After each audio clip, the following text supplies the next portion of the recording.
Welcome, everyone. Good morning, good afternoon, good evening, wherever you are. Welcome to our first Modern Change Academy. This is a new series that we're launching where we're going to have monthly discussions or conversations about different topics that relate to modern change and modern governance. This very first session is more of an overview, but focused on our perspective on what modern change management is, some of the key challenges that we hear from customers like you, and some of the capabilities that we offer today that can help you modernize your change process. Before we jump into it, I'm going to have a safe harbor notice here. I'm sure you've seen this before, but there may be some forward-looking statements in this presentation. These are really our best assessments at this point in time, but don't take any of those statements as set in stone. They could change. In terms of agenda, we're going to go through brief introductions of myself and Daniel, my great colleague on the call. Then we're going to go into the customer challenges and opportunities around modern change. Then we're going to go into the solution overview and key capability overviews, and share our modern change maturity journey with you as well. And throughout, please use the chat, the Q&A to ask any questions. We'll try to address those as we go through. We'll also take pauses throughout to answer some of those questions live, particularly if we think it'll apply to a lot of folks. And at the very end as well, we'll have time for Q&A where we'll let you come off mute and ask those questions. Okay, brief introductions. I'll start with myself. My name is Kalen Castello. I'm an outbound product manager with ITSM. I've been at ServiceNow for about 2 years now. My primary focus now is on modern governance. So this includes our change management, DevOps change velocity, and digital product release products. So anything around those, please love to hear your questions. And with me today, I have Daniel. Daniel, I'll let you introduce yourself. Hi there. Yeah, so my name's Daniel. I am the product manager for change management and worked for ServiceNow for just over 10 years. About 7 or 8 years experience in the field running implementations that did everything on ServiceNow really, but focused on ITSM and a lot of major change management transformations. So after that, worked in the product teams for the last couple of years and now for the last year or so owned change management. Yeah. Thanks, Kim. Right. So let's start off with a poll. Let me watch this poll 1 second.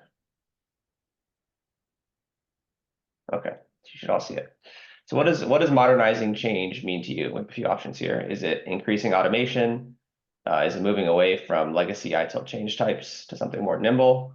Is it managing a high volume of change? Is it enabling your changes to happen more quickly? Is it managing your risk more accurately? Is it a better experience for your change requesters and the folks who are processing and reviewing changes? Or maybe you don't have any specific inklings toward what modernizing changes for you, and you're here to kind of learn about what the opportunities are. So give this about another 15 seconds.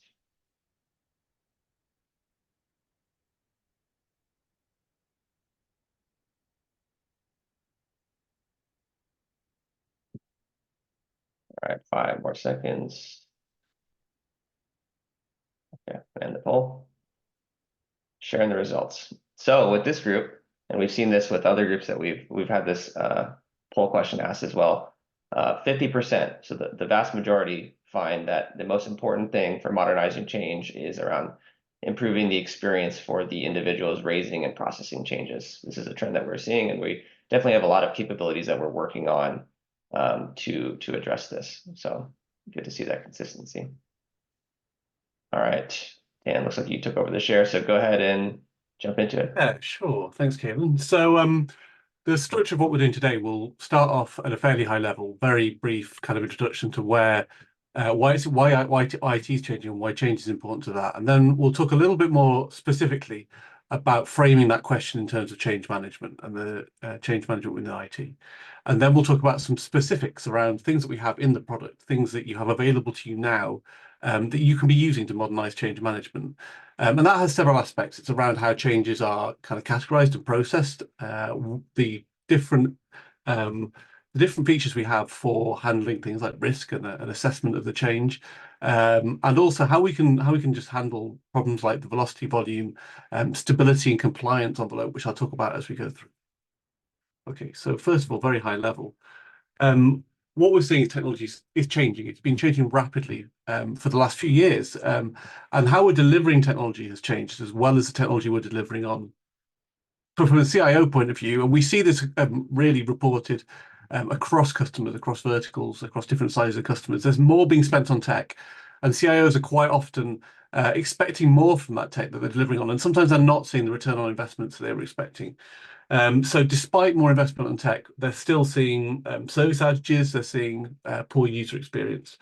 CTO is making bets on new ways of doing things. So things like DevOps, things like faster time to value, things like integrating and federating processes outside of IT so that we can be more responsive to the business, innovating more effectively.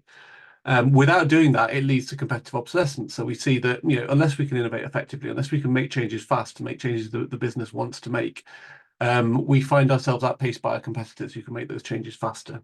And from a CISO point of view, we have more attack vectors than ever. We have more potential fines coming in. We have more compliance to handle. We have more on the technology that we do. We're doing more with the tech. We have more data on it. We have more processes on it. So that the potential impact of IT vulnerabilities and compliance issues is greater than ever before.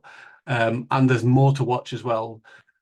So that leads to a set of distinct problems. And these things are really summed up as a set of disconnected systems that we have. So as we've moved to the cloud and been on-prem still, it's made things more complex. It's not made things less complex.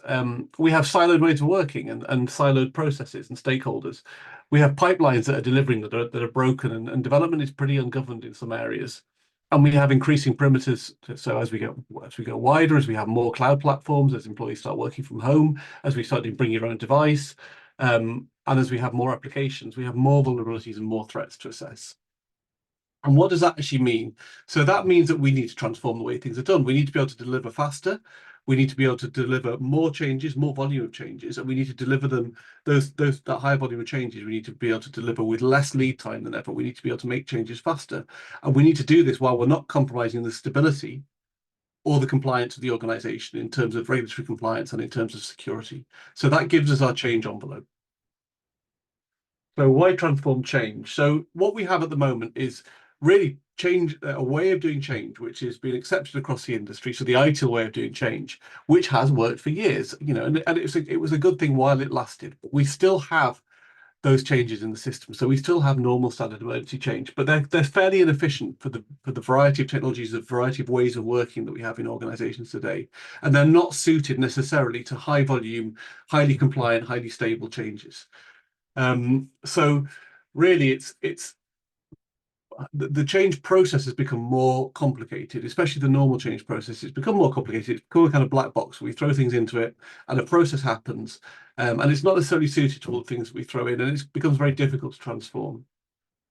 And also to enable that transformation, to enable teams to work faster, to work more effectively and more efficiently with the change process, it creates risk in the change process too. So as we want to try and move away from normal change, transform what we're doing in normal change, for instance, that puts a lot of what the organization does in change management at risk, because there's a lot of changes flowing through normal change. And also, when we're seeing risk evaluation, we're seeing it being very subjective. So quite often risk is a lot of time spent assessing risk for changes. And when we look at those changes, when they fail, not a lot happens from changes that we spend a lot of time on. And conversely, there are changes that we don't spend a lot of time, that don't get a lot of scrutiny, that have high impact to the organization. So we need a more structured way of doing risk. We need a more predictable way of doing risk. So what we need to move to is a new way of doing things. And we've got several kind of major key movers for this. The first one we'll talk about in a bit is change models, so fit for purpose changes. We've got DevOps integration, so we can actually integrate to other developer systems and pull data into the system, create more structured data, create the ability to move faster, create the ability to have more compliance from within our single system of record for change management, not have to swivel chair between many systems. We can use approval policies to dynamically move change forward, so we can make approval where we need to make approval based on data. We can reduce the number of approvals needed where we don't need approval because the data is sound and we have a good idea of what's happening with that change. And equally, we can increase the level of scrutiny where we're not seeing the performance that we need from the team that are working, or there's certain complexity within the organization, the operations at that time, or the specific change that's being made. And we can also start to use things like machine learning, data-driven risk, looking at past change history to make our change decisions more dynamic. So when we need to bring in approvers, we can base that on historic data of the team performing or similar changes that have worked in the past or not worked in the past. So what we're hearing is that we need to balance speed with quality compliance. So increase the volume of changes could mean an increase in incidents. And also moving faster is sometimes at odds with our company's compliance and regulatory policies. So we need to be able to stay within those frameworks while we start moving faster, while we keep things compliant. We don't want to change what works. So, you know, the current change process has been there for a long time. Oh, just come on my screen. And we have all these processes that have stood the test of time, but they're blocking parts of the organization. And more we see people trying to circumvent change processes or using things like standard change in inappropriate places to make things move faster. And we need to have traceability of data. So we need to, when we're making decisions, we need to have data that's in ServiceNow, in the system of record, that's maybe referenced from other systems. So we need to use automation and integrations which are providing the platform to bring data into ServiceNow so we can make effective decisions, automate wherever possible, and also give people the data they need to make the decisions when they're looking at changes. Moving to the next poll, okay then. All right, let's launch this next poll. Should all see it now. So 2 questions in this poll. The first is, are you feeling a pressure to modernize change from your business? If so, what or where is this imperative coming from and why? Second question is, what are your biggest challenges around modernizing your change process? Give you all about 30 seconds to answer these 2. Always all going in the same place. Yeah.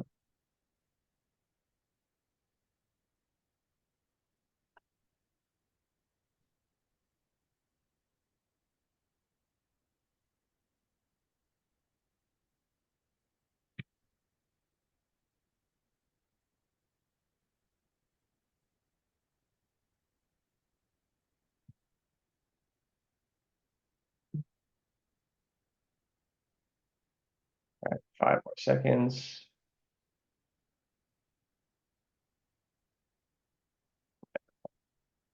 Sure. So it seems like most folks on the call are feeling that pressure to modernize their change, but there are about 20% who feel like their change process is working pretty fine. Very happy for you guys. It's great to hear. And of those who are feeling that pressure, stability is most important. So reducing outages, minimizing the risk of outages, and also the need to focus on compliance. And for those who are facing challenges around modernizing change, the biggest thing seems to be buy-in from different personas, internal alignment, and also general awareness of features and information to get started. That second challenge we're definitely going to address in this call. Oh, sorry, I wasn't sharing. There you go. All right, Daniel, go ahead. Okay. So yeah, the purpose of this is to make you aware of the features that we're using to modernize change and how to use them to modernize change, and also to a certain extent what order you might want to consider adopting these features in to modernize your change management process. The other thing we're hoping to do with this and with the other recordings we have, so at the end of the presentation, we've got a call to action which shares some links. If we want to share recordings with you that you can use to create your own narratives within your organizations that you can take to senior stakeholders or other stakeholders within the business to promote modernizing change. And we're also happy to share collateral. So we can give you slides that you can use from this deck if you think they'll help you create that narrative within your organization. And hopefully from there, you'll be able to create a compelling narrative around change modernization that fits your organization from what we're talking about today. So the key starting point for the change transformation process is a model-based approach. So this moves us away from and alongside the ITIL change types. We will talk about that in more detail as we go through the deck. But we want to adopt new modern ways of working, and we want to do that within the paradigm of a safe and secure change management process. So it's compliant, it's robust, but it's also can move velocity and it can also handle volume. This allows us to then kind of step back as change managers and start looking at the process from a second line point of view. So although we can get involved with, first line in changes if we need to, we can still do that because there's more data in the changes, because the process we're using is more specific to those changes. It allows us to target the changes we look at and also look at the performance of teams, look at the performance of changes we're making so that we can monitor the overall change process and we can make tweaks to make sure it stays compliant, secure, and works as fast as possible that we get the velocity we need. So actually from within this, because we have fit for purpose changes, because the changes we're making, the process and the content of those changes is tailored to the group that's using those changes, we can make change easier to raise, we can make it faster to do, and we can automate more of change without, first of all, without impacting our normal change process. So we can do it outside of that box. We can experiment and we can grow the change process and we can create new ways of doing change with reusable components that allow us to modernize our change process. And that should also, having fit for purpose changes allows us to have specific points of data that we can collect for those changes, which gives us better governance.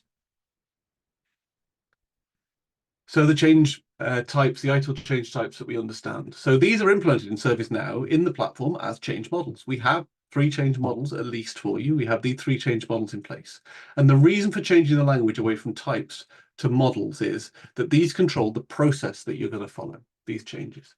So as we know, normal change, emergency change and standard change have been around for a long time. Standard change was low risk repeatable changes that didn't normally need approval. In most organizations, they need 0 approval. So we do these changes with relatively low risk and we can do them fast because no approvals needed. We raise the change using a template, we schedule it, and then we do the change and we close it.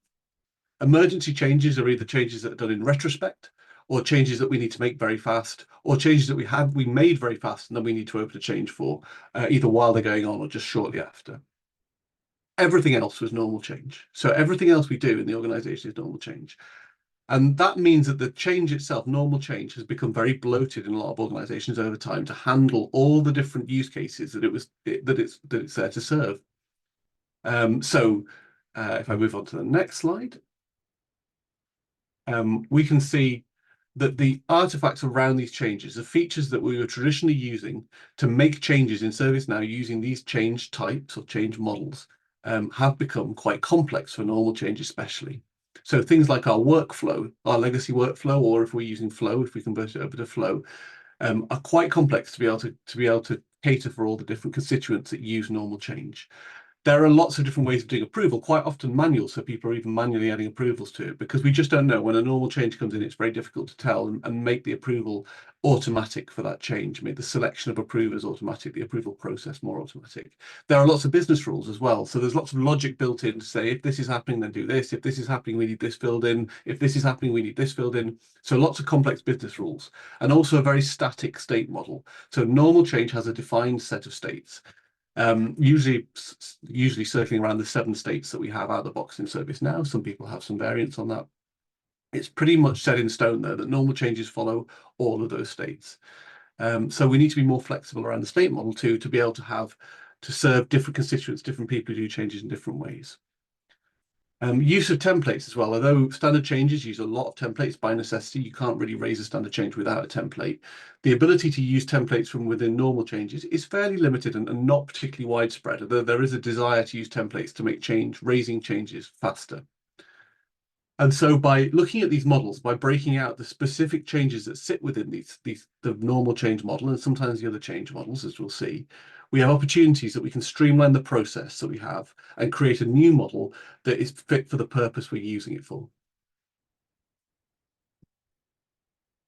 So just looking at that in a bit more detail, if you look at standard change, they are low risk repeatable changes. Emergency changes also had an authorized change within traditionally in ServiceNow. And that means that we're doing 2 types of change from within our emergency change process. So we could be just looking at a change that was maybe something that's particularly not very significant. It could be significant or not very significant, but the emergency change process is applied to it. So we have to follow the same state model. We have to follow the same process and workflow that we have for emergency change. It makes emergency change a little bit more complex, and it doesn't allow us to easily break out the changes that were unauthorized from the changes that were just emergency, the ones that were done in retrospect, or the ones that were done because of a P1 incident. There are other ways of doing it. There are ways of collecting that data, but we don't have distinct types for that. We have to handle them both from within emergency change. But actually, normal change has the biggest block of changes in it. So we are doing DevOps change from within normal change. We're doing low risk changes, patching changes, infra changes, application changes. We're doing cloud changes as well as traditional legacy infrastructure changes from within normal change. All these changes have different points they collect data. They all have slightly different processes. They all have slightly different, potentially slightly different state models. They all have different people who can access and use those changes. But by putting it all in normal change, what we're doing is we're saying, here's a normal change. Now pick how to use it. And what we want to do is switch that around and say to you, are you doing an infra change? Well, this is the change that we want you to make. This is how it's processed. Maybe these are the templates that are available to you to use. And we think that will enable the change process to flow faster. It will make changes easier to raise. It will make changes more compliant. And it will also make your approval and ability to do risk more dynamic. So models are the starting point for the change transformation. DevOps change is traditionally as well done either as part of normal change or quite often done as part of standard change. It's a good example to focus on because DevOps change is not a standard change. It's not low risk and repeatable.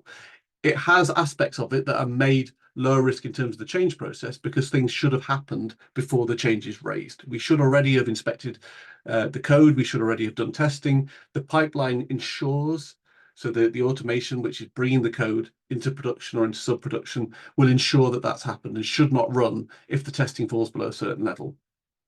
But raising a standard change isn't really appropriate for it. What we should be doing is checking that change and allowing it to flow through without approval if the necessary guardrails have been adhered to, and checking to see if the guardrails haven't been adhered to, that we may need approval.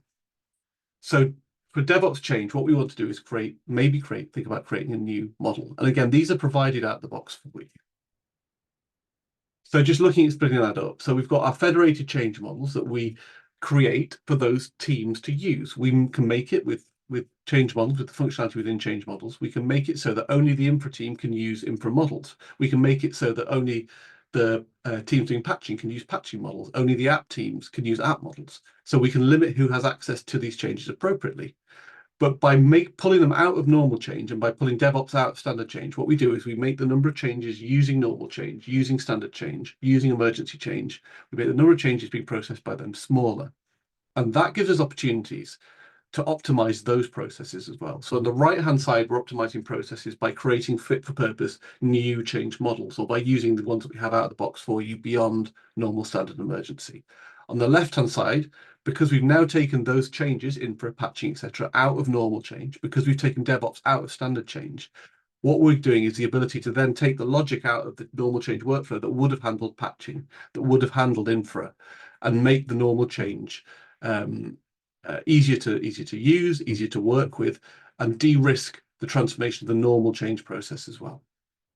So we end up with a more stable, more robust from a technical point of view, normal change process, but also stable and robust change models that we can use to do things to work in the way that area of the organization needs to work.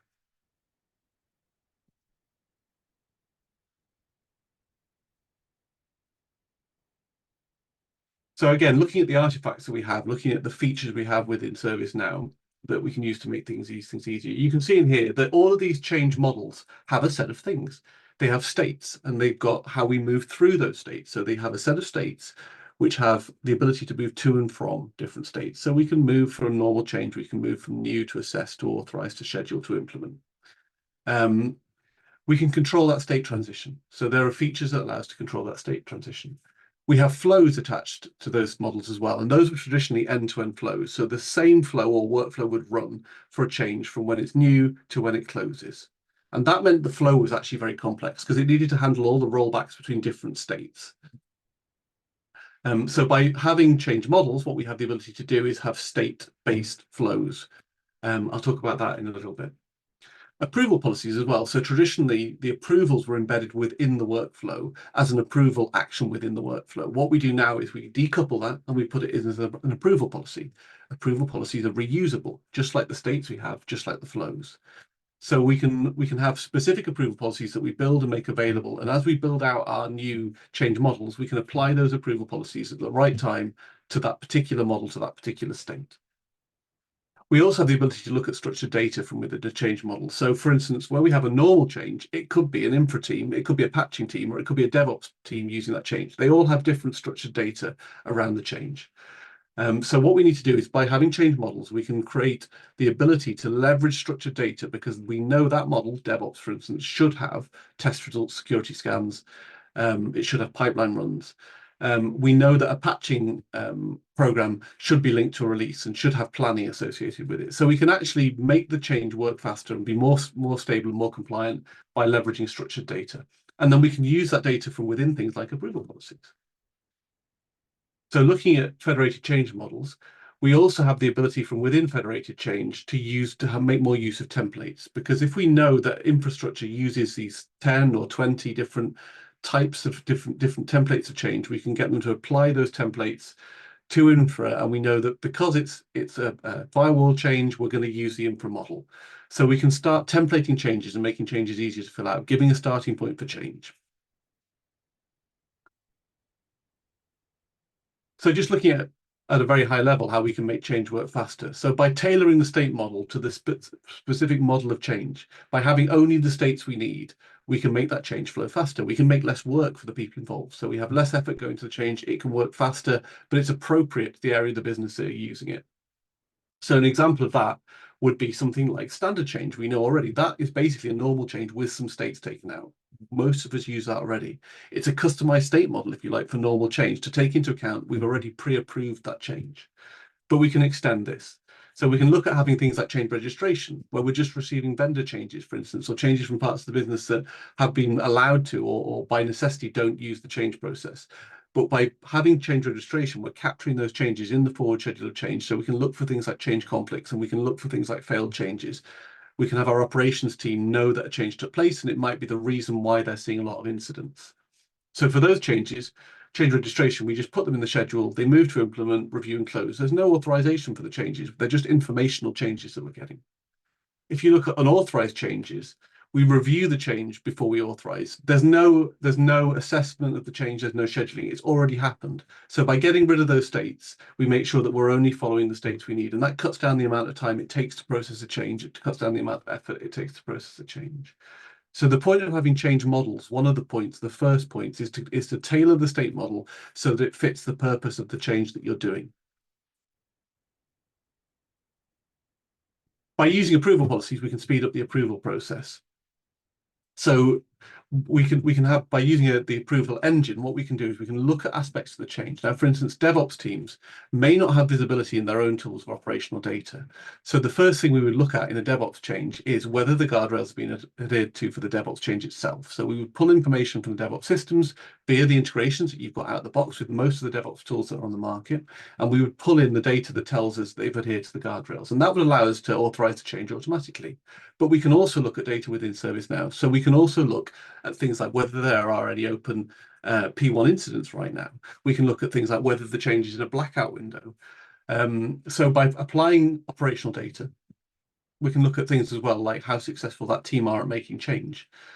So by applying operational data to the change, what we can do is we can make sure that things we traditionally might have checked in retrospect, or we might have had a look after the changes were made and seeing what change performance, we can actually look at that in the change itself as the change is progressing, and we can dynamically set the approvals needed for that change as appropriate to the data in the change. So if the change is missing data, we can generate more approvals. If the change contains data and that data fits within what we need, we can have less approvals on the change. We can speed things up. That applies to DevOps, as the example I gave earlier, but it also applies to things like patching. So where you have patching programs that have a lot of testing up front, and we're just scheduling those changes in, we can look to see whether we have the data for that particular patching change. We can look to see whether we're in a maintenance window. We can look to see whether there's a P1 right now. And if none of those things are happening, the patching goes ahead with minimal approval or no approval. So there are lots of other contexts where we want to try and take out the approvals for a change process. And that gives us the ability to focus more on where we need approval. So as well, we have the ability to use different factors in determining risk for a change. So first of all, the risk of a change is the probability of it going wrong and the impact of it happening. So that really drives how much approval we need on a change, how much scrutiny the change needs. We can look at things like success scores, which look at the team's success in the past at making changes. And that is actually a weighted score for that team. It's like a credit score for them. And we take into account things like how successful past changes have been, how many P1 incidents they created, and we take the number of occurrences and apply a weighting, which is configurable. to that, and that gives us a success score for how probable that change is to be successful. And then we look at things like impact conditions, so risk conditions on the change.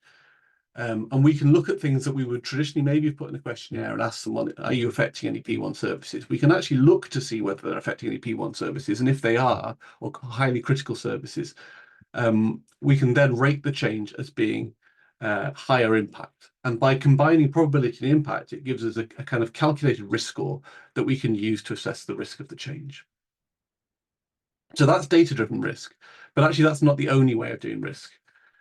We have in our risk evaluation framework, we look at the risk conditions and the change themselves. We look at the risk assessments, so the traditional risk assessments that we used. We look at risk intelligence, so we look at ML. If you're an ITSM Pro customer, we can look at similar changes in the past and work out from what we've seen very accurately what the risk of that change is based on past performance. And then, as we said before, we look at risk and impact and probability and look in that matrix and see what the probability of it happening combined with the impact of that thing happening is. So that gives us a derived risk score. And whichever one of those is highest, we will use to give a derived risk on the change. So we're looking at several factors of the change, and we're providing a derived risk value based on it. So all of our ITSM Pro customers have all of these features right now. They're things that you can use. Some of the features exist in the standard license as well, like risk assessments.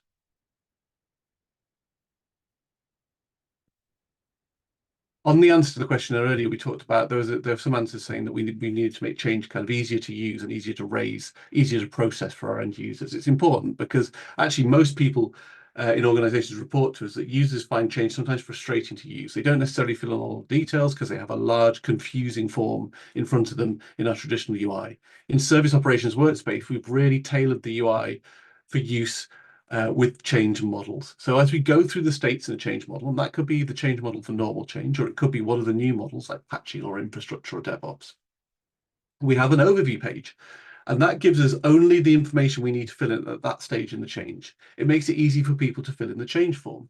It gives us buttons we've got on there calculated risk that allow us to take actions at that point in the change. So actually what we're seeing is the right information provided at the right time in the right state, and the right actions prompted to get to us. And the information on the right-hand side is showing us relevant record information at that time. So as the change progresses, we might see things in that on the right-hand side, like risk information. And that gives us the ability to process change much faster, to make change less effort to process, and to get the right information on the change so that the information we need is filled in at the right time. When we combine that with some of the other features of change models, like state transitions, we can automate the movement of changes between states if information is filled in, or prevent changes moving from state to state if certain things haven't happened, like we haven't had a risk assessment made, or we haven't had a short description filled in.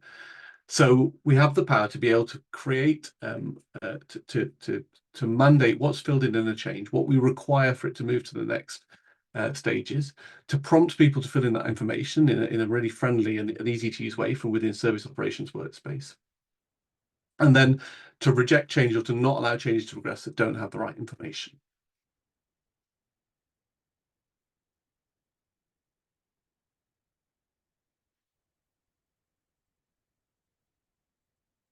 Slide. So as well, within the platform for ITSM Pro customers, we have DevOps Change Velocity. So DevOps Change allows us to connect, it provides some integrations out to commonly used developer tools. And this collects the information from those developer tools. So we can see things like the planning that's been made, the stories, the features. We can see things like the test results for when code is deployed. We can see the pipelines that run that automate the movement of code in from those developer systems and build it, test it, and move it into our production systems.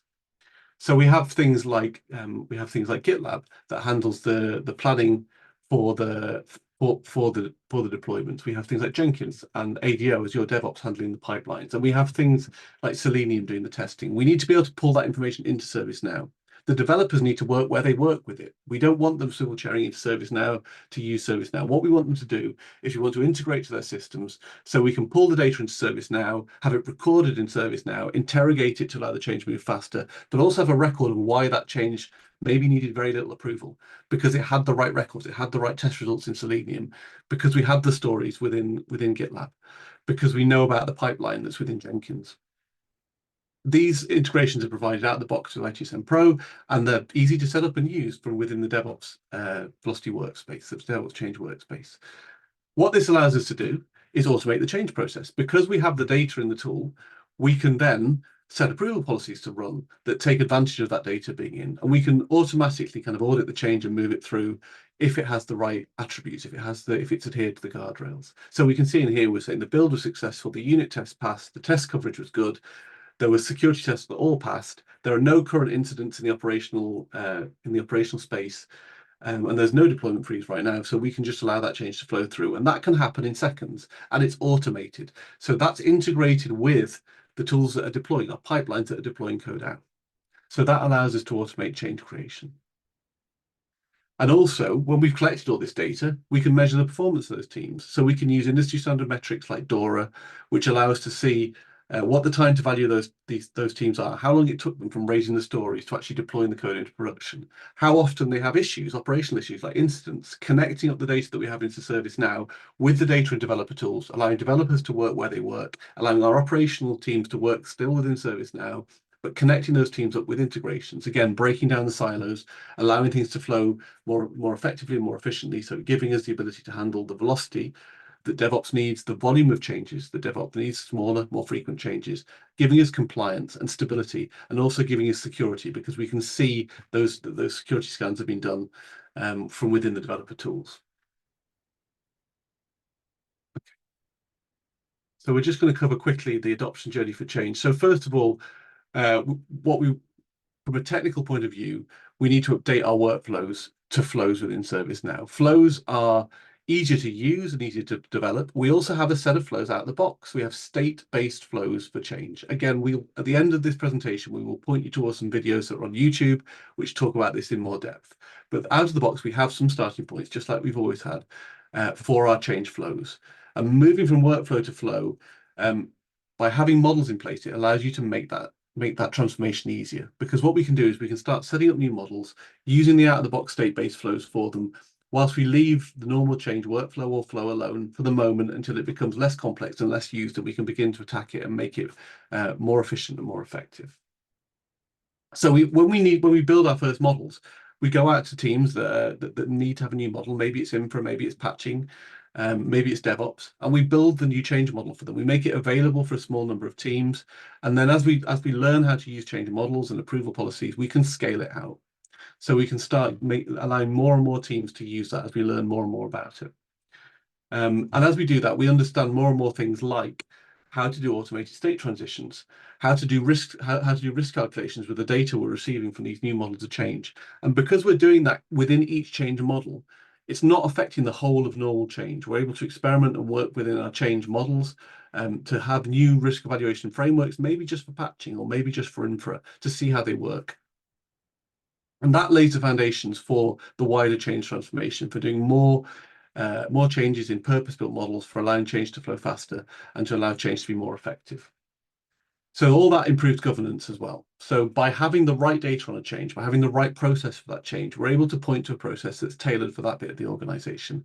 And we can show that we're taking the right steps for patching or the right steps for infra to make sure that a change is compliant, secure, and well governed. It also allows us to investigate the changes which fail. So we can tell that the change model is infra, and we're seeing high level of change failure within that area. We know to talk to the infra teams who are using that change. So we're able to apply a kind of second line approach to change management and start looking at more specifically at particular change models or particular change templates, particular approval policies, and look to see where they should be applied and where we need to tighten the guardrails a little, or where we can allow things to move a bit faster.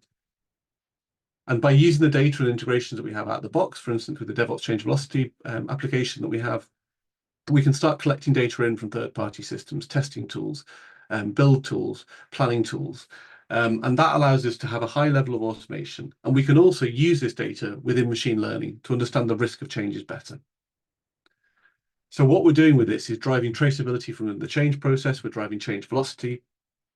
The ability to look at changes that have happened in the past and see what happened within that change, whether or not it was a change that caused an issue. We can see from within the change, if we have good integration to our tools that we're doing the planning on, we can see the stories that the developers wrote, which led to that change being executed, which led to the code being built or the changes being made that led to that change being executed.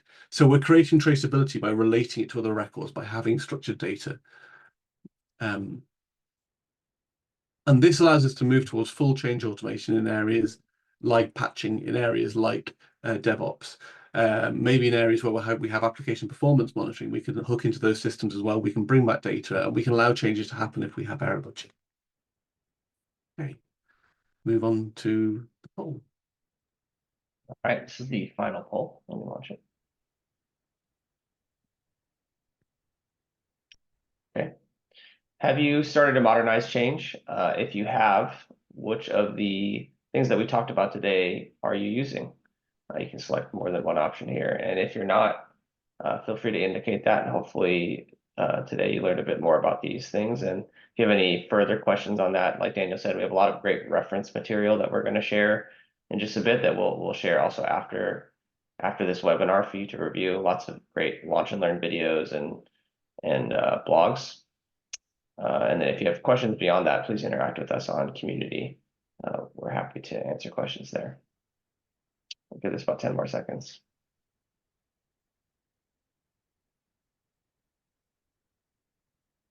Yeah, if you're in the we're not category, you should definitely look at the next slide and go visit some of the presentations we've got.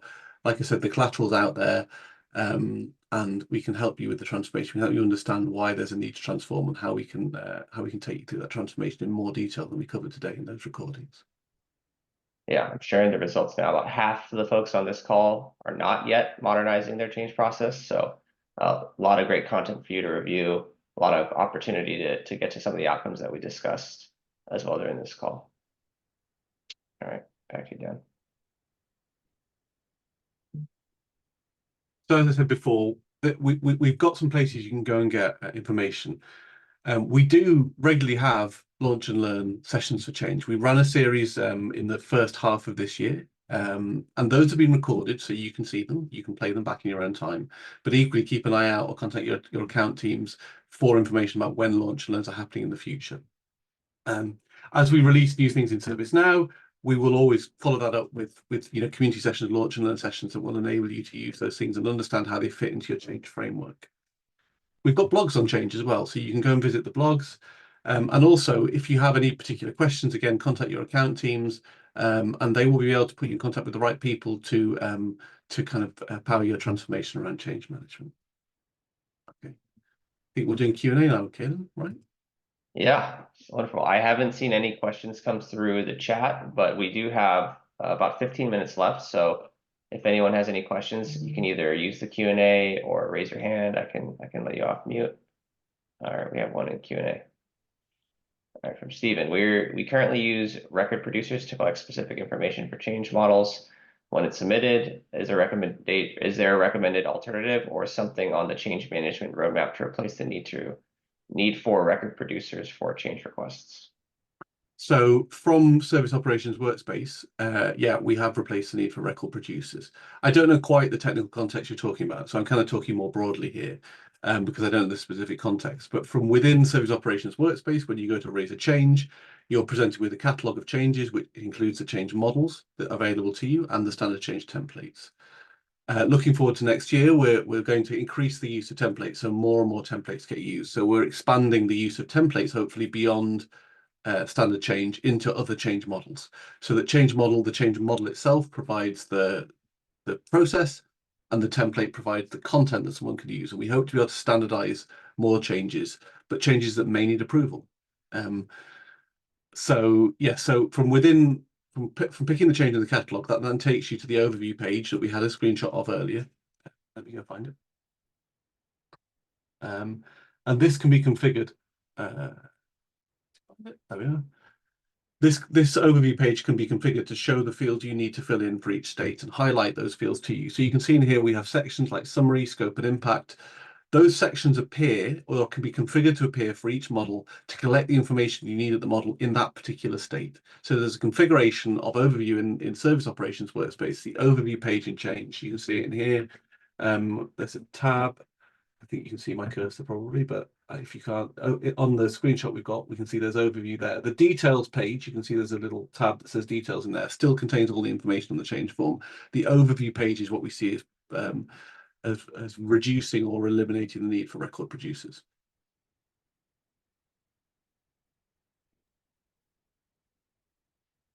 Any other questions?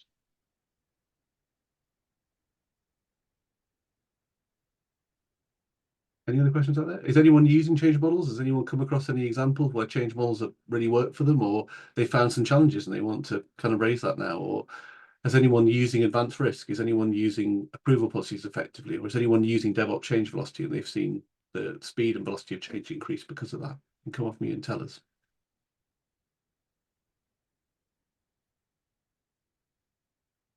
Raise your hand and I can let you off mute. Well, someone might be reaching to do that. Did get a question about licensing requirements for DevOps change velocity. ITSM Pro is necessary for DevOps change velocity.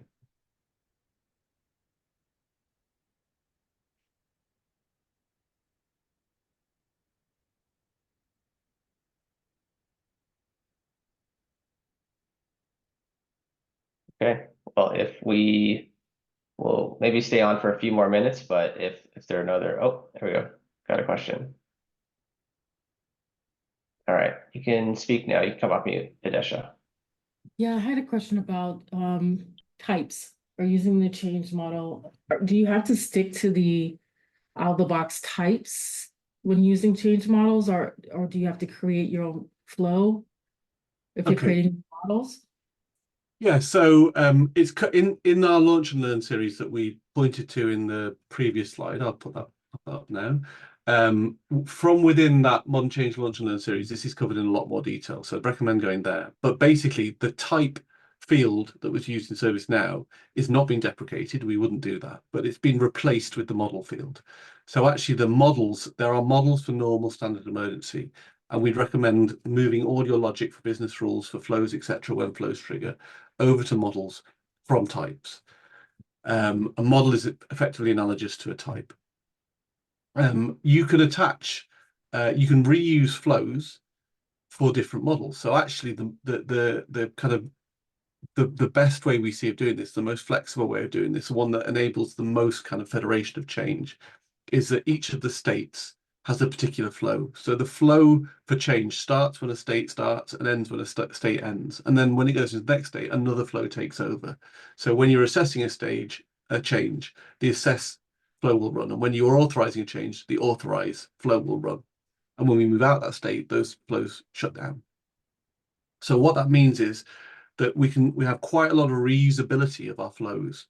So, you know, if you break down your flows into state-based flows, what that means is you don't have to worry about what was happening in other states. You can just say, right, when we authorize a change, there are two ways we authorize a change. We have a way that we do it for things that go to cab, changes that need to go to cab, for instance, like normal change or like infrastructure changes, where if they're medium or high risk, they might go to cab. But for DevOps changes, it never goes to a cab. So we're going to have a cabless authorize, and we're going to have an authorize with a cab. So that gives you two state flows that you can then use, and then you then apply that to the state for that change. So you build your state model up, you apply the correct flows for that particular state. So you have reusable components. So I think that's the answer to the question: is you don't have to rebuild everything, but you can reuse the flows within different models. Great, good to know. Covered in a lot more detail in Launch and Learn. Great question, though. One question from Anonymous that we'll answer live. So they're asking, we want to integrate and connect our dev tools, Azure DevOps specifically. Do we have any collateral videos with some examples of how this way of working would look like? And the answer is very soon. We are going to post a series of how-to videos to our community site that will walk you actually through how to connect to Azure DevOps specifically, plus other CI/CD tools using DevOps change velocity. We'll also have videos on how to get to initial value and our maturity model around DevOps change velocity. That'll all be coming to community very soon. It is not yet posted, but I'll make sure to send you the link and also notify this group when it is posted, since it is something we've been working on and are excited to get out there. There is as well within the Modern Change Launch and Learn series. If you go to that, there is also a That's also DevOps true. recording in that talks you through a high level view of how those Yeah, agreed. work can be set up. The Launch and Learn is very worthwhile to reference, has a lot of great content. We basically have an hour-long session on each of the topics we discussed today in much more detail. Hidesha, did you raise your hand again? If you did, go ahead and ask your question.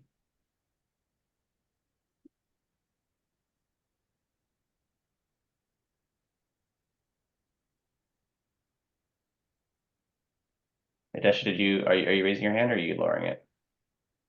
Sorry, I forgot to lower my hand. Oh, all good. No worries. All right. Any other questions? So just to summarize, for your change transformation journey, a lot of you doing this, you're moving towards change models. Start by using change models. Start by moving across and setting up new change models and experimenting with them with small teams and small numbers of changes.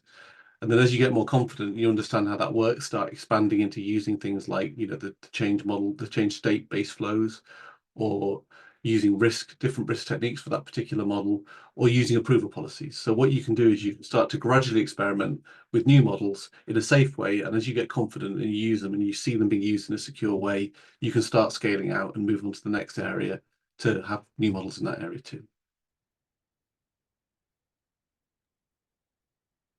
All right. Well, seeing that we're getting no further questions, I'm going to go ahead and end the call here. Thank you, everybody, for joining.